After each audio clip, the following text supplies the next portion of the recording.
Hello, good morning. എല്ലാവരും എഴുന്നേറ്റോ? എൻ്റെ ഒരു ബ്ലാക്ക് റോസ് വന്നേക്കണുണ്ടോ? നിങ്ങളെ കാണാൻ വന്നേ എല്ലാവരും ഓടിവായോ. പക്ഷേ മഴയത്ത് നിങ്ങളെ ഞാൻ എല്ലാ ഫ്ലവറോടും കൂടി കാണിച്ചു തരാമെന്നൊക്കെ പ്ലാൻ ഇട്ടു. പക്ഷെ ചതിച്ചു മഴ കുഞ്ഞമ്മ. ഇത് കണ്ടോ? ഇതെല്ലാം ഫെയിലായി. കണ്ടോ കൂട്ടുകാരെ?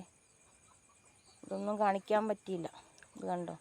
ഇതാ അവളുടെ മൊട്ട. കുറച്ചും കൂടി വലിയ ഫ്ലവറും വലിയ മൊട്ടുമാണേ. മഴയത്തായി ഇങ്ങനെ ഭയങ്കര ബ്ലാക്കാ. ഇതൊരു നാടൻ റോസാണേ. പക്ഷേ ഇത് കണ്ടോ, പ്ലാന്റ് ഒരു അസുഖക്കാരിയായി മഴയത്ത്. ഇവളെയൊക്കെ ഒന്ന് ശരിപ്പെടുത്തി എടുക്കണം. മഴ കുറയട്ടെ അല്ലേ. മഴ എന്നാ മഴയല്ലേ. എനിക്ക് മഴയത്തെ വീണ്ടും അസുഖങ്ങളൊക്കെ കൂടി കൂട്ടുകാരെ. ബ്ലഡ് സർക്കുലേഷനൊക്കെ കുറഞ്ഞു. ഇപ്പം ശരിയായി. അപ്പം എൻ്റെ കൂട്ടുകാർക്ക് എല്ലാവർക്കും നല്ലൊരു ദിവസം ആശംസിക്കുന്നു. Okay, tata, by.